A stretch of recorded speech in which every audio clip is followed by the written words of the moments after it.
እና እነዚህ ሰዎች አስተሳሰቡት ጣልቃ ለመግባት ያህል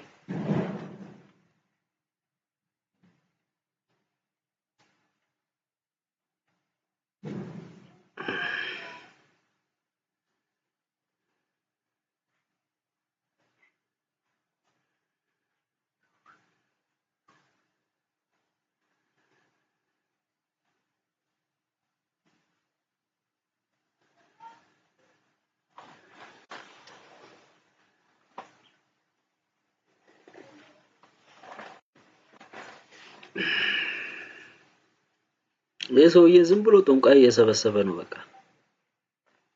you just gathering whatever ባህላዊ ጋት ይሄ ደግሞ መልካም አይደለም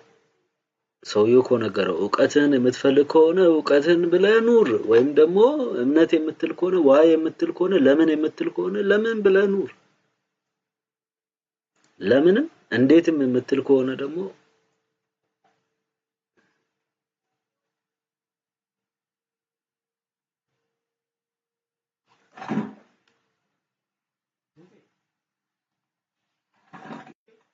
ያ ዕውቀት ነው ይሄ እምነት ነው